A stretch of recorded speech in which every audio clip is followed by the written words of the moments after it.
president is staying from that joint news conference between President Biden and President Zelensky. Of course, coming on the heels of some major moves by the G7 and the United States this week to try to shore up global support for Ukraine. And when the two leaders take the stage, we expect that they are going to approach the table that is at the middle of the stage, and that is where they will sign that new bilateral agreement between the two countries. It says that the two countries will cooperate for 10 years on important issues like the production of weapons and military equipment, the training of armed forces, and intelligence sharing.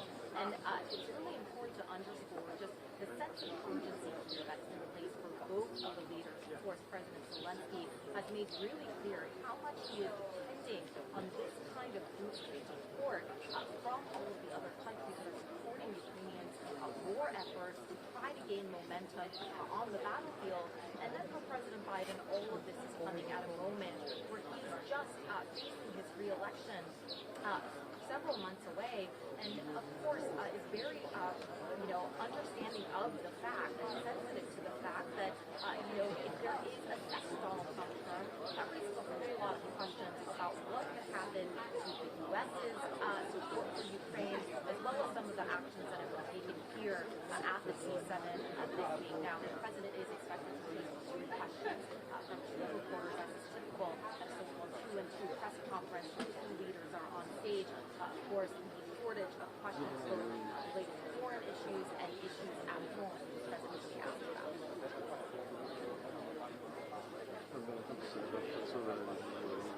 No, that's really,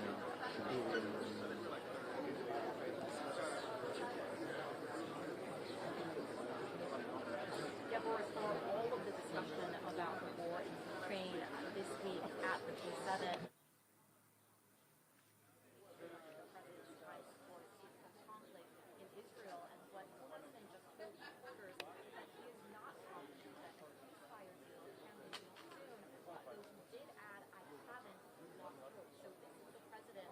publicly confirming what has become completely evident the last couple of days that the ceasefire negotiations have been ongoing for so many months appear to have once again stalled after Hamas responded to the latest Israeli proposal requesting additional changes within the Secretary of State Antony Blinken earlier this week, expressing frustration at the state of development and really even questioning whether the group is interested in the war coming to an end.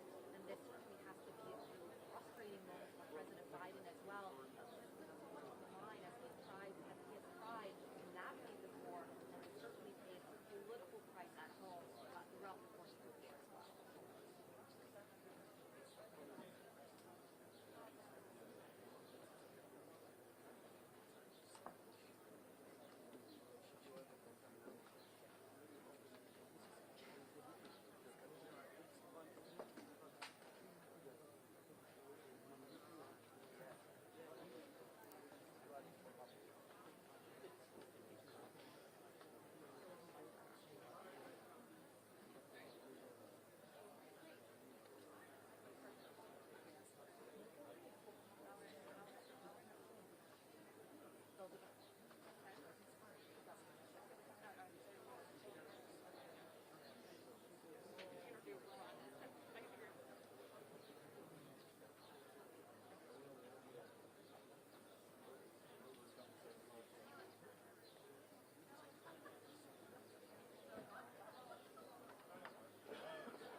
questa uscirete poi lo sai, però mi ha detto che pure quello a fianco c'era, pure lui ce l'ha, si mette più 48 però comunque non è più a me. ne è pulito anche a me. No, io lo aspettavo lì. Mi sa che a me che non mi entra proprio a me, dai, ci avevo provato. Vabbè, mo provo a vedere. Basta che arriva. Basta che arrivano. Basta che arrivano.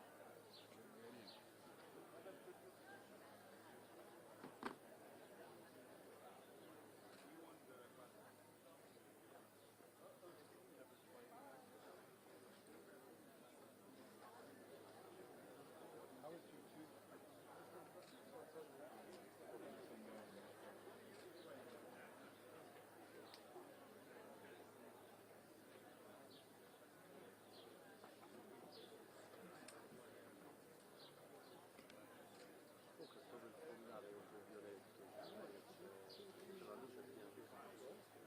Ora sta diventando più avanti, però. Lo so, però c'è la luce bianca, questo è incarnato con il 5 da 0 da 0. Ho aumentato 6.000. Ma vieni così? Eh? Anche la tieni 5-6? No, ho aumentato comunque 6.000, 6.500 perché contando che poi stiamo a Londra. Vabbè, mo però la luce... La signora con il vestito bianco mi dice gli Harry sono 5 sicuro, pure di me. Però questi non lo so. Però vedi ci stanno questi gialli solo.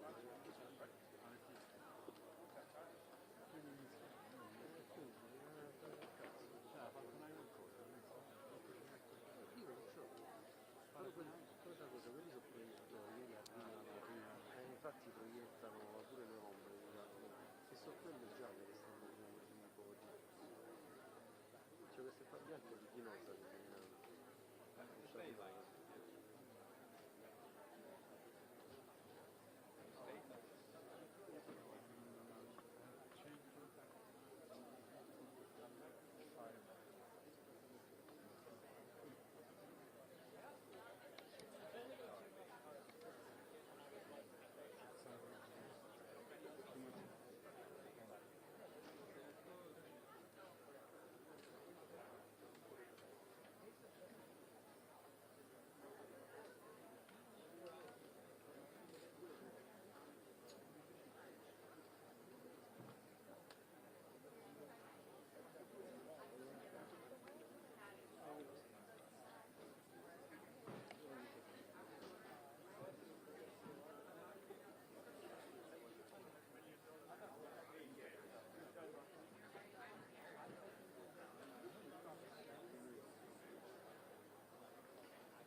Senti sempre...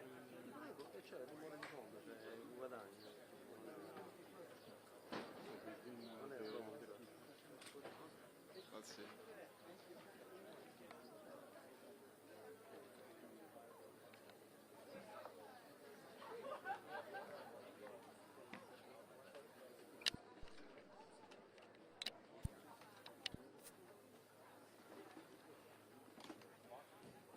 Yeah, I'm looking right.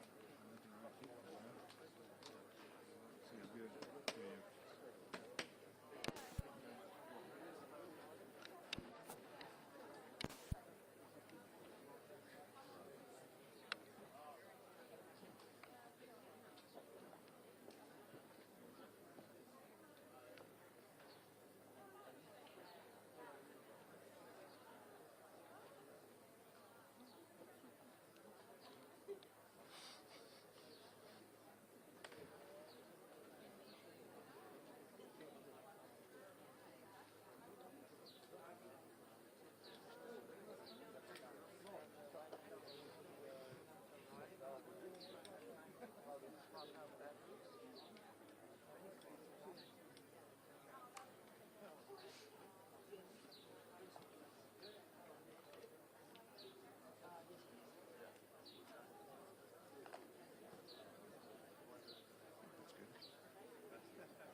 È meglio ridere. No, sei così piccolo, sì. Fa fresco. Guarda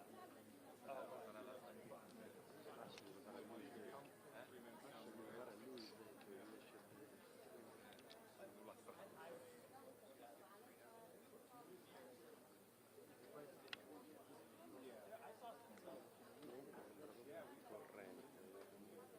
Non la strada.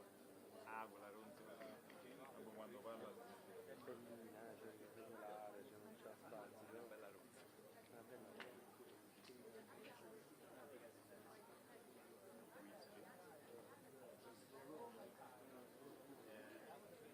Lui è il migliore.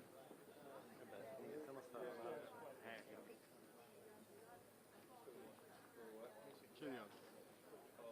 High school? Oh, that's right. You tried to. I did 2 minutes. Oh, did you? Good.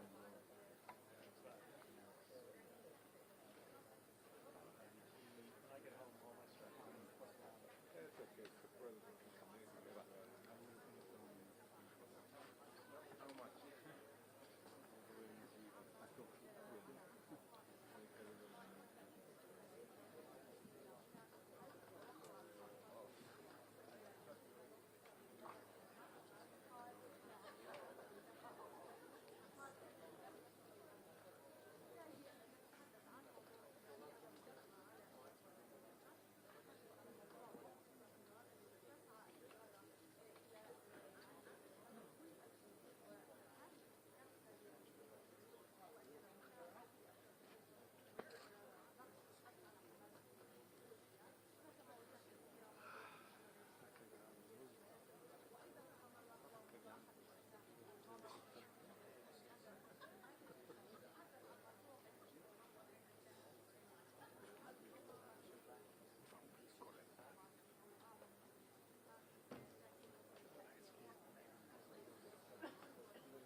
Manco me la fa fa, appena la tiro fuori il pacchetto del tabacco.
No, ma da quale? Da prima o da seconda?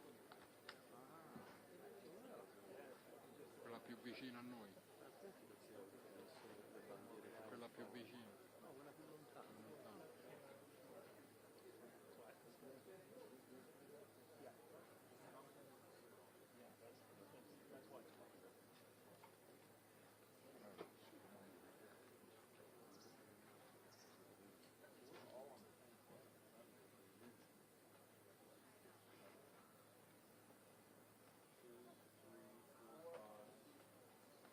You guys mind if I check in with the counter first?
second. I think. I'm not sure, but I think so.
Distinguished guests, please welcome the President of the United States and the President of Ukraine.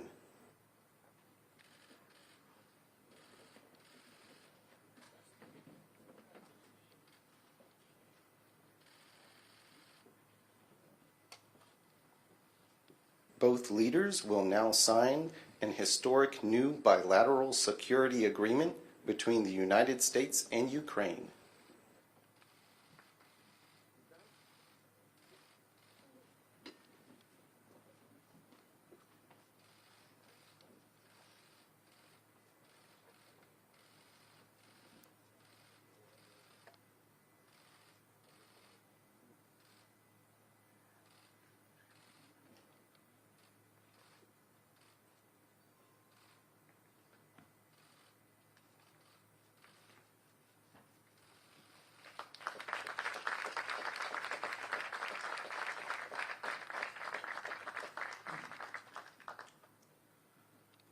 Good evening, everyone. Last year at the NATO summit in Lithuania, the United States brought together every member of the G7 to sign a joint declaration of support for Ukraine. 25 additional countries joined us quickly. Each agreed to forge long-term bilateral commitments with Ukraine. President Zelenskyy and I have just now signed that agreement between the United States and Ukraine. Our goal is to strengthen Ukraine's credible defense and deterrence capabilities for the long term. A lasting peace for Ukraine must be underwritten by Ukraine's own ability to defend itself now and to deter future aggression anytime in the future. The United States is going to help ensure that Ukraine can do both, not by sending American troops to fight in Ukraine, but by providing weapons and ammunition, expanding intelligence sharing, continuing to train brave Ukrainian troops at bases in Europe and the United States, enhancing interoperability between our militaries in line with NATO standards, investing in Ukraine's defense industrial base, so in time, they can supply their own weapons and munitions, working with Ukraine's partners to build a future force that is strong, sustainable, and resilient, and supporting Ukraine's economic recovery, as well as its energy recovery, after Russia has repeatedly targeted Ukraine's energy grid with massive attacks in the futile attempt to break the will of the Ukrainian people. All these lines of efforts and others are laid out in this agreement. Additionally, the G7 achieved a significant outcome this week on the matter of Russia's frozen assets in Europe and other places outside of Russia. Back in 2022, 2 days after Russia's invasion, members of the G7 and the European Union worked together to freeze $280 billion in Russian central bank funds outside of Russia. I'm very pleased to share that this week, the G7 signed a plan to finalize and unlock $50 billion from the proceeds of those frozen assets, to put that money to work for Ukraine. Another reminder to Putin, we're not backing down. In fact, we're standing together against this illegal aggression. The agreement that President Zelenskyy and I just signed also lays out our shared vision for a just peace, a peace rooted in the UN Charter and the principles of sovereignty and territorial integrity, a peace with a broad base of support around the world that holds Russia accountable for the damage it has done in this war. We will see this vision strongly affirmed at the historic peace conference happening in Switzerland this weekend, where Vice President Harris will represent the United States. Finally, this agreement accelerates Ukraine's integration into the European transatlantic communities. It includes major commitments from Ukraine to implement democratic, economic, and security reforms in line with the European Union's accession goals and NATO's programs of reform. While we take this step, the United States is also intensifying pressure on Russia. Yesterday, the U.S. Treasury Department made clear any bank anywhere in the world that deals with sanctioned Russian banks, companies, or individuals risk being sanctioned themselves. And we announced roughly 300 new sanctions on individuals and companies that are helping Russia with the war effort. They include key parts of Russia's financial sector. I'll wait till it goes over.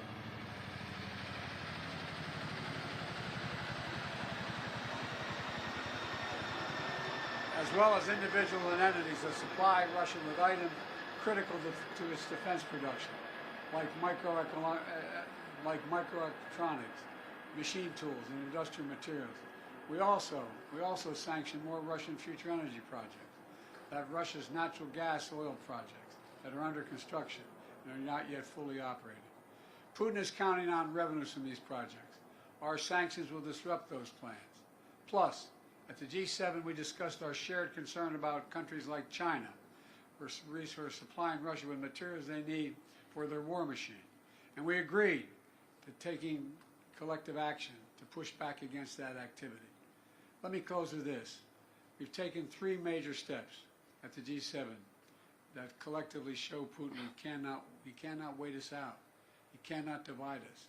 And we'll be with Ukraine until they prevail in this war. First is the bilateral security agreement just signed. Second, historic agreement to provide $50 billion in value from Russian sovereign assets to Ukraine. And third, an agreement to ensure our sanctions efforts disrupt third countries that are supplying Russia's war efforts. That will increase pressure on the Russian economy. Collectively, this is a powerful set of actions and will create a stronger foundation for Ukraine's success. 2.5 years ago, Putin unleashed a brutal war in Ukraine. and it's been a horrifying ordeal for the Ukrainian people who are so brave and incredible. It's also been a test for the world. Would we stand with Ukraine? Would we stand for sovereignty, freedom, and against tyranny? The United States, the G7, and countries around the world have consistently answered the question by saying, yes, we will. We will say it again. Yes, again and again and again. We're going to stand with Ukraine. And thank you, and I now yield to my friend from Ukraine, President. Thank you so much, Mr. President Biden, dear President, dear journalists, dear Ukrainians, dear Americans, and thank you so much. Thanks, Italy and Georgia, for an invitation.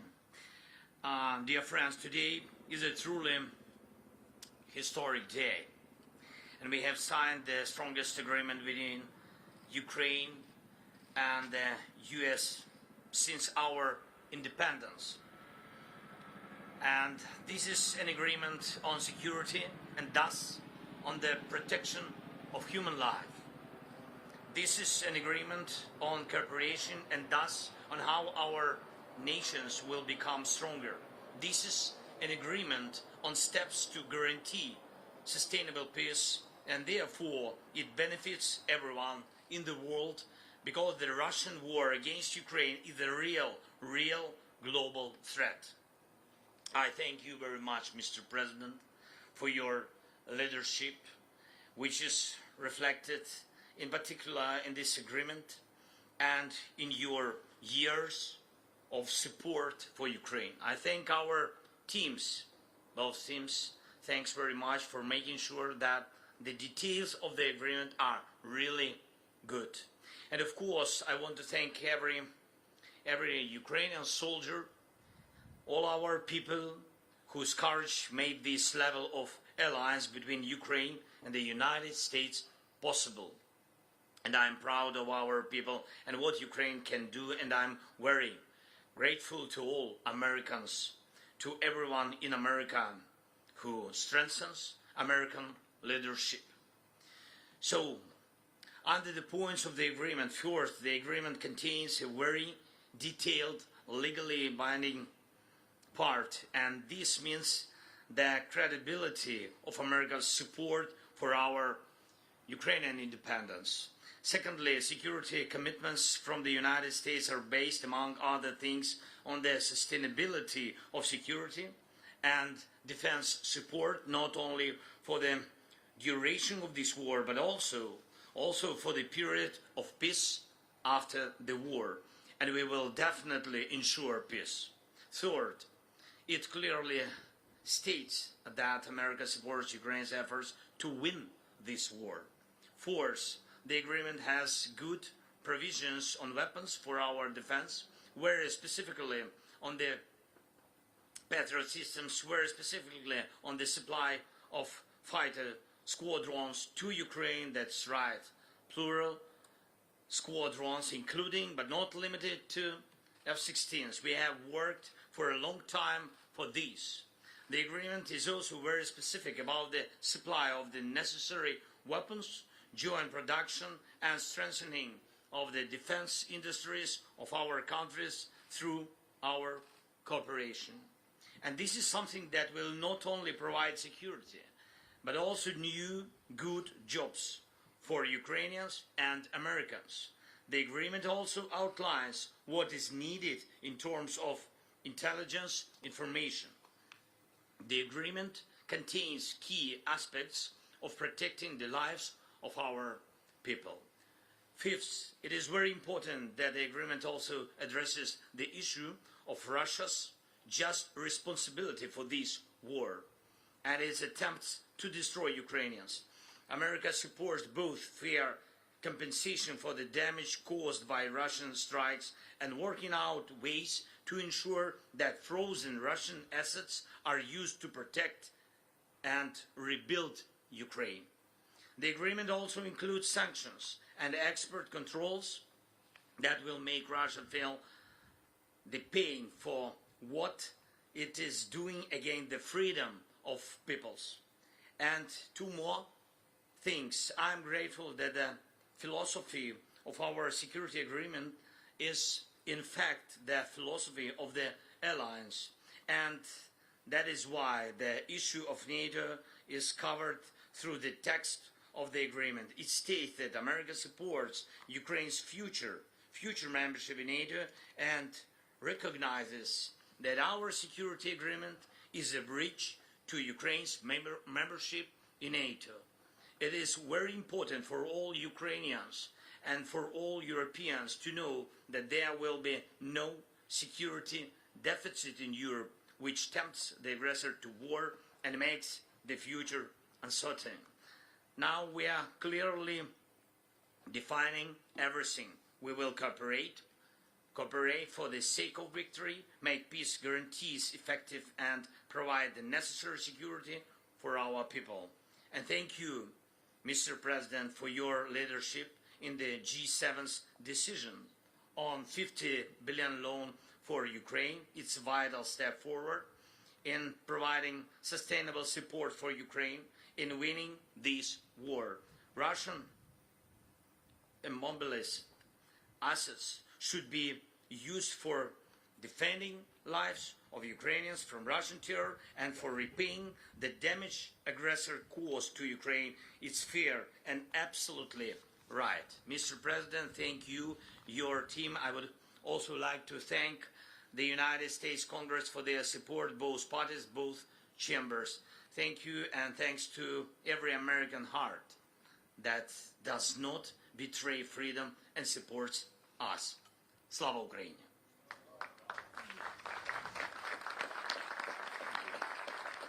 Now what we'll do is we're going to take two questions from American reporters and a question each from two American reporters and a question each from two Ukrainian reporters. The first person I'm to call on is Colleen Long of the Associated Press.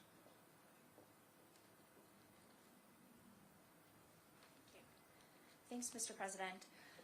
About 2 weeks ago, you changed course to allow Ukraine to fire U.S. weapons into Russia. Given the reported successes, would you consider further expanding the parameters on U.S. weapons into Russia, even despite your concerns about escalation? And on the news from home, you're going through something that so many American families go through, the intersection of addiction and the criminal justice system, but you're not like most families. Was your son able to get a fair trial? Do you believe the Justice Department operated independently of politics? And for President... Let me answer your question and you ask his question, okay? With regard to the first question, it is clear that the near abroad, meaning just across the line of the border with Russia and Ukraine, that it makes a lot of sense for Ukraine to be able to take out or combat what is coming across that border. In terms of long-range weapons, longer-range weapons into the interior of Russia, we have not changed our position on that sort. With regard to the question regarding the family, I'm extremely proud of my son Hunter. He has overcome an addiction. He's one of the brightest, most decent men I know, and I am satisfied that I'm not going to do anything. I said I abide by the jury decision. I will do that, and I will not pardon him.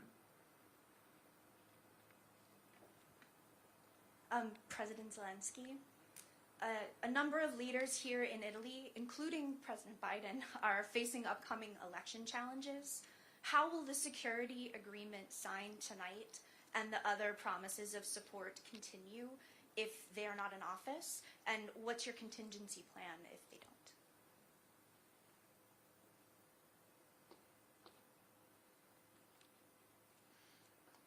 Дякую вам за запитання. If can I answer in Ukrainian language? Yes, thank you so much. Передусім, я хочу подякувати народам всіх країн, безумовно, Сполученим Штатам, країнам Європи, інших континентів, які нас підтримували з самого початку абсолютно несправедливої війни Росії проти людей України. І саме так вони вбивали людей. Домівки, територія, все це дуже важливо, це частина життя, але перш за все люди, життя людей. Розумієте, так, і тому ця війна була несправедлива з самого початку. Війна цього зла, ім'я його Путін, проти людей України. І він вбив дуже багато людей. Казати, що це не він, що це військовий, це інструмент для нього. Розумієте, він грає на цьому інструменті. І тому для нас дуже важливо було, що з самого початку нас підтримали люди, народи, тому що вони зрозуміли, що ми поділяємо спільні цінності, ми просто хочемо жити, і люди розуміли, вони уявили, що буде, якщо на них нападе таке зло. І тому нас люди підтримали. І я дякую і президенту Байдену, і іншим лідерам, які з самого початку вторгнення Путіна почали нас підтримувати. Вони базуючись на своїх цінностях. Вони базувались на голосі їх людей, їх народів. І без народу це неможливо. І я впевнений, цей народ обирає собі лідерів, обирає президентів. І мені здається, що кого б не обрав народи, передусім, мені здається, все залежить від єдності всередині тієї чи іншої держави. І якщо з нами буде народ, то будь-який лідер також буде з нами в цій боротьбі за свободу.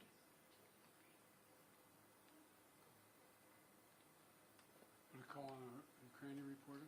Я, with pleasure. Thank you so much. Так, будь ласка, телеканал Інтер. Irina Ivanova, Inter TV channel Ukraine, and I have a question for both leaders.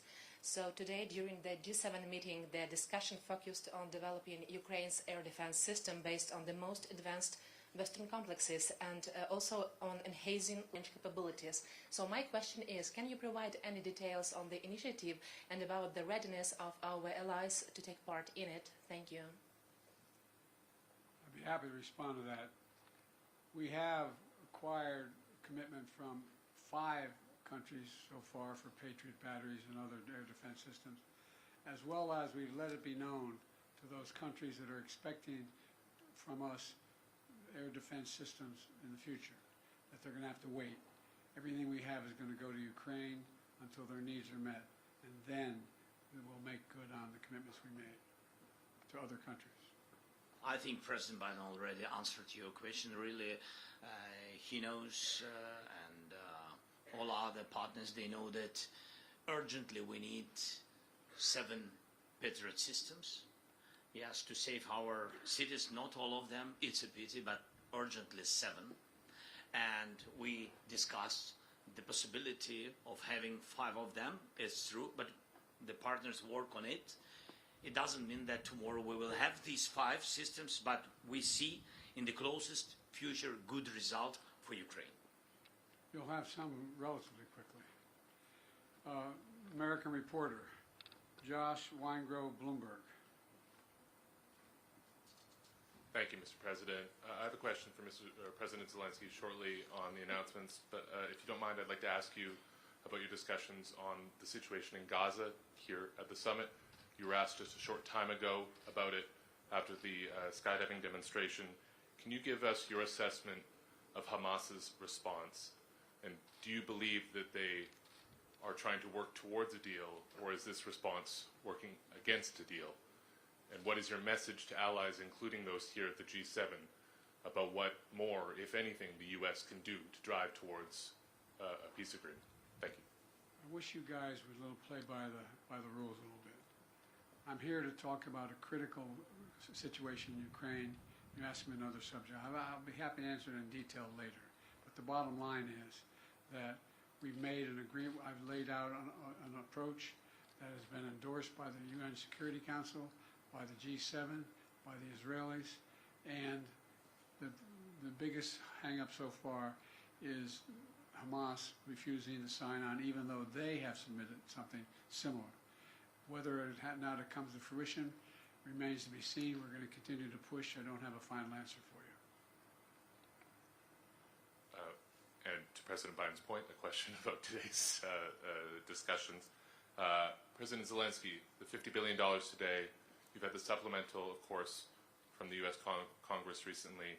Can you give us an assessment of the situation on the battlefield right now and what has been given now? How long will this get you in terms of either stopping the Russian advance or making headway on this? And how long will it last you if indeed future leaders or current leaders are unable to reach consensus on further aid packages? And President Biden, I'd welcome your assessment of the situation currently on the battlefield and what difference the supplemental has made as well, sir. Thank you.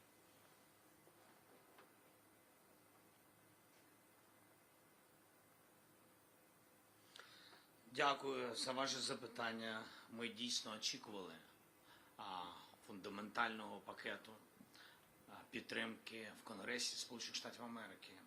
І ми дійсно, це була велика пауза для наших воїнів, передусім. Але важливо, і ми вдячні, що наприкінці ми маємо цей пакет, і це точно посилить наших воїнів.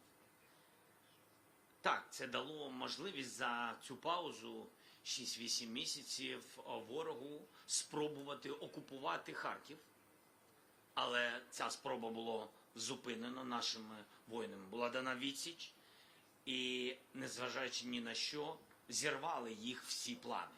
Мені здається, що це найголовніше. Що дає цей пакет, який прийде? Цей пакет дає можливість укомплектувати ті резерви, тих хлопців, ті бригади, які готові, для того, щоб вони можливість дали ротаціям, щоб ті хлопці, які втомлені, які на полі бою, щоб могли вони відпочити, щоб могли бригади відновитись, щоб замість них вийшли інші бригади з технікою. Ось що дає цей пакет. І підняття морального духу, і підняття сили наших бригад. Мені здається, що це найголовніше. Наскільки це вистачить? Дивіться, ми без пакету тримались 8 місяців. І ніякого успіху у русських не було. І тому питання, наскільки вистачить, мені здається правильніше, наскільки вистачить єдності в світі, єдності в Сполучених Штатах разом з європейськими лідерами. Як будуть впливати ті чи інші вибори на цю єдність? Мені здається, на це потрібно дивитись саме так. Зберегти єдність, зберегти цілісність світу, цілісність демократичного світу. Тому що, якщо не витримає Україна, не витримає, я впевнений, демократія багатьох держав. By the way, the idea that we had to wait till we passed the legislation overall, even held up by a small majority of our Republican colleagues, was just terrible. And there's a lot more money coming beyond what's already come in the other tranches that are available now that we've passed the legislation. So they'll have what they need and get it there as quickly as we possibly can. Thank you so much, Mr. President. Telegraph, будь ласка. Telegraph, please. Good evening. My name is Yaroslav Zharinov, Telegraph UA. Thank you for this opportunity. I have a long way from Kiev and have enough time to prepare such long question. Firstly, to Joe Biden. Mr. President, the additional Ukraine Supplemental Appropriations Act that you signed mandated the submission of strategy war for the war in Ukraine within 45 days after its enactment. This deadline passed on June 8th, and now yet the international community has not seen this strategy. Has it been developed? And if the strategy is classified, what step does your administration plan to take to hasten Ukraine victory in the war? It's my first question. The second will be to the President. What was the last part of your question? Has it been developed, this strategy, and what steps does your administration plan to take to victory Ukraine in the war?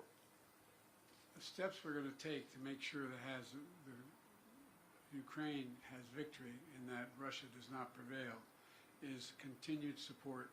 What we just signed. We signed that, and a significant number of nations have signed it.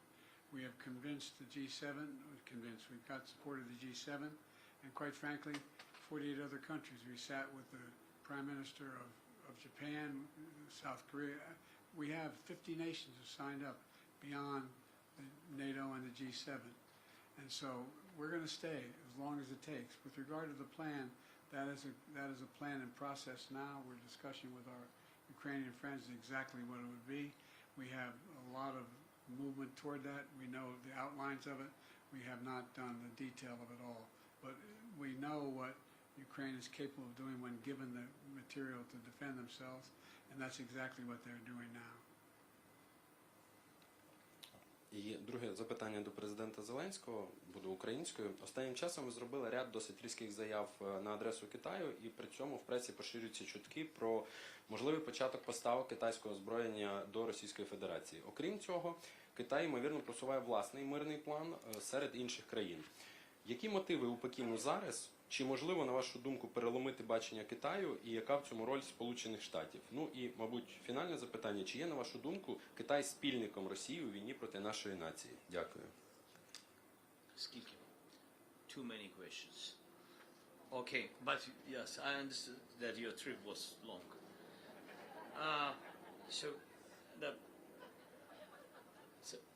First of all, I had phone conversation with the leader of China by phone. He said that he will not sell any weapon to Russia. That is the first. We'll see with you. We'll see. But he said to me, if he is a respectable person, he will not, because he gave me the word.